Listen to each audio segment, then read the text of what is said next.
travel this land to the Rocky Mountains. It's time to travel this land with Canada's singing storyteller, Whiz Bryant. This land to the Great Lakes shine. On today's program, Whiz takes us on a journey along the mighty Mackenzie River in Canada's Northwest Territories in a song of survival. Take my hand to travel this land. To me, and many other Canadians, Tom Berger is a true Canadian hero. He is the kind of man that I would like to see as Prime Minister because he showed idealism in politics, a sense of true justice, and he told the truth. From 1971 to 1983, Tom Berger served as Justice of the Supreme Court of British Columbia. And from 1974 to 1977, he served as Commissioner of the Mackenzie Valley Pipeline Inquiry. His report, Northern Frontier, Northern Homeland, published in 1977, recommended eloquently against a pipeline across the northern Yukon and for a 10-year moratorium on pipeline construction in the Mackenzie Valley. For the native people of the North, Tom Berger became a friend and ally in the Song of Survival.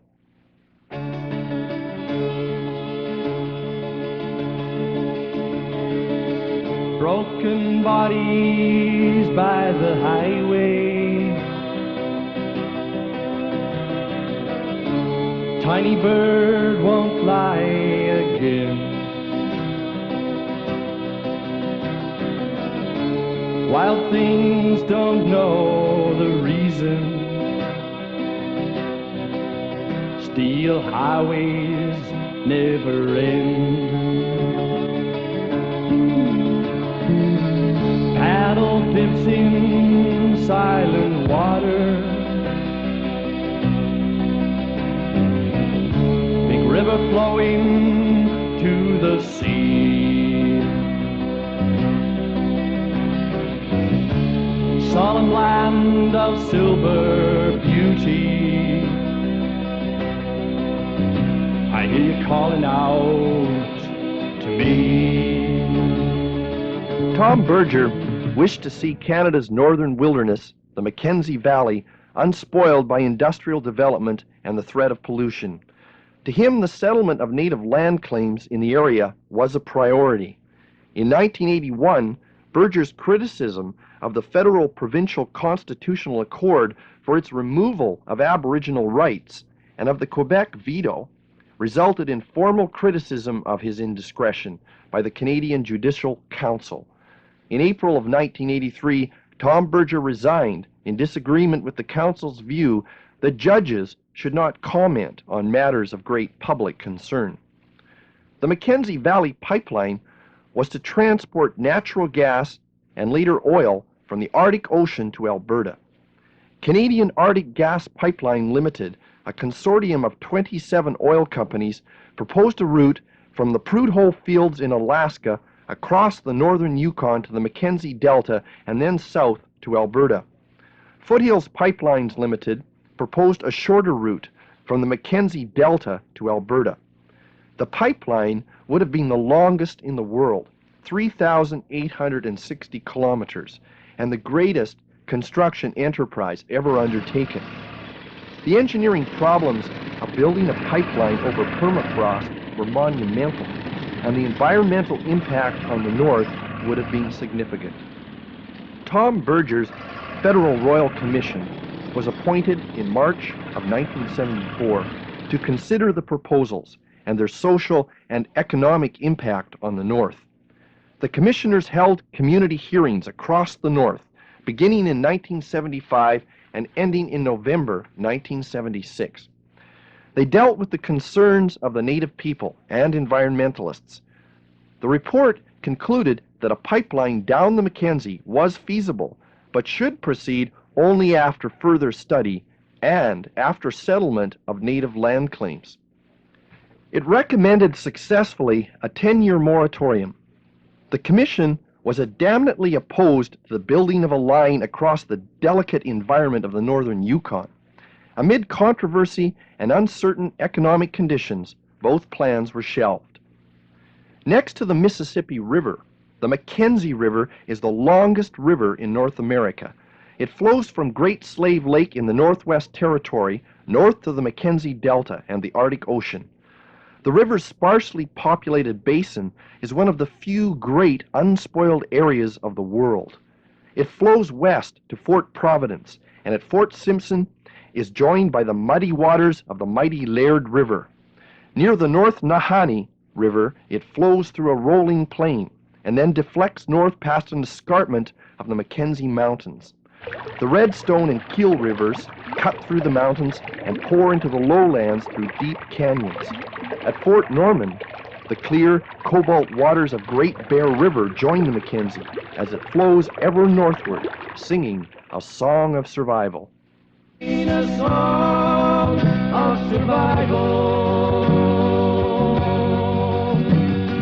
climbing dark mountains to carve out a home in the wild, listening to symphonies played in the trees, hearing God's voice, whispering please. The Mackenzie Delta is a vast area of low-lying alluvial islands covered with black spruce. The delta is a maze of channels, cut-off lakes, and circular ponds which are home to a large muskrat population. Below point separation, the Mackenzie River splits into three channels. The East Channel flows past Inuvik, Peel Channel flows past Aklavik, and the Middle Channel, which flows into the Beaufort Sea, past Tuktoyartuk. The harbor is open to ships and cargo from July to late September. The Mackenzie River lowland is a great northward extension of the Central Plains. On its west rise the Mackenzie Mountains, and on the east the Canadian Shield. The valley's surface is mostly glacial gravel, sand, and clay.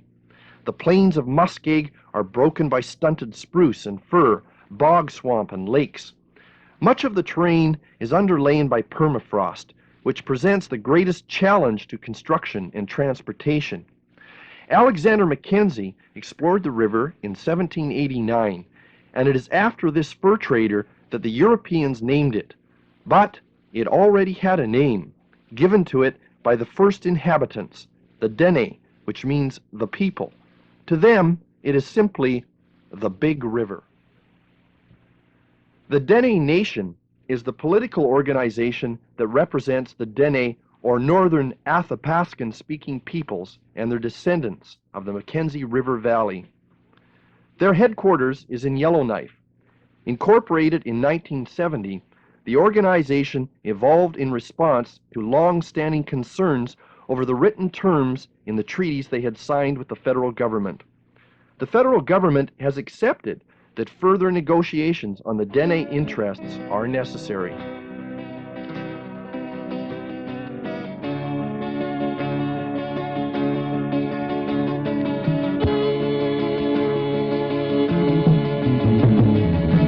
Pipelines coming through the mountains,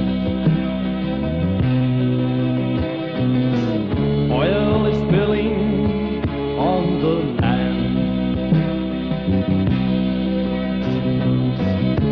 turning a garden into a desert, turning a forest into sand. Ancient man and tiny child, I see you walking hand in hand. From your faces shines the story of our past and future land. In 1975, the Dene Nation published the Dene Declaration. They presented it to Tom Berger during the pipeline inquiry hearings. The Dene Nation consistently held that Aboriginal rights negotiations were essentially over the establishment of a political relationship between the Dene and the Canadian state. Incompatibility between this position and that of the federal government stalled progress on resolving land claims. although considerable progress has been made in recent years. For thousands of years, the natives of the Mackenzie Valley in Canada's subarctic have lived by hunting, trapping, and gathering wild plants. Men traditionally do most of the big game hunting, while the women fish, cut, and dry meat and process hides. Since game animals are thinly distributed over vast territories, the Dene of the Mackenzie traditionally have lived in small extended family units of 25 to 30 persons. Subarctic people have been noted for the value they place on personal autonomy as well as for the flexibility of their social organization. These characteristics have helped them respond to the opportunities and limitations of their environment. In their system of kinship, all of the elders become grandfather or grandmother. Since their food quest necessitates mobility, the Dene learn to travel long distances on snowshoe and toboggan. Their myths and legends speak of a culture hero whose personal knowledge and self-reliance were recognized as important survival skills and could outwit evil medicine persons and overcome dangerous animals of the myth time, and thus make the world a safer place in which humans can live. The native peoples of the past and future land of the North have learned well their song of survival. Perhaps it's time that we too learn to first listen to and then sing the song of their traditional wisdom and their way of life in harmony and interdependence with all living things. In a song of survival, climbing dark mountains to carve out a home in the wild, listening to symphonies played in the trees, hearing God's voice, whispering please.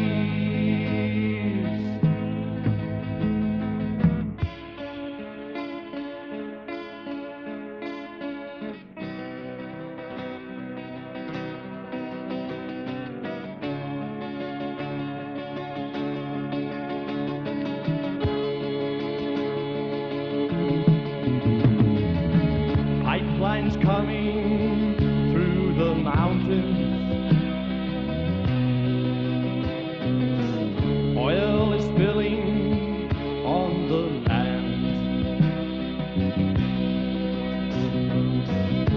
turning a garden into a desert,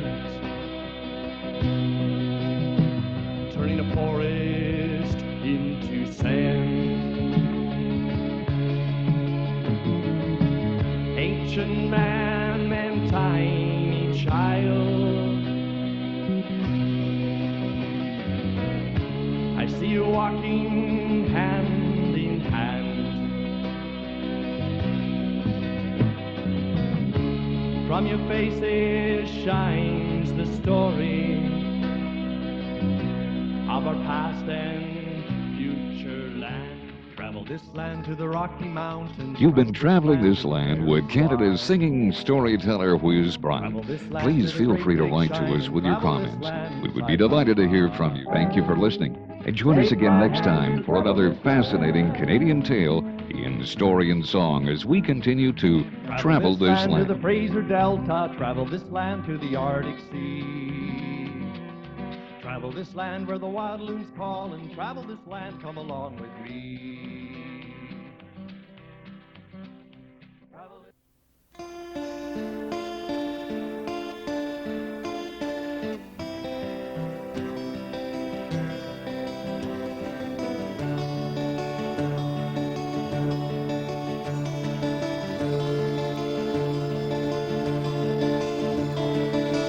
Broken bodies by the highway, tiny bird won't fly again. Wild things don't know the reason, steel highways never end. Paddle dips in silent water, big river flowing to the sea. Solemn land of silver beauty, I hear you calling out to me. Singing a song of survival, climbing dark mountains to carve out a home in the wild, listening symphonies played in the trees, hearing God's voice, whispering peace.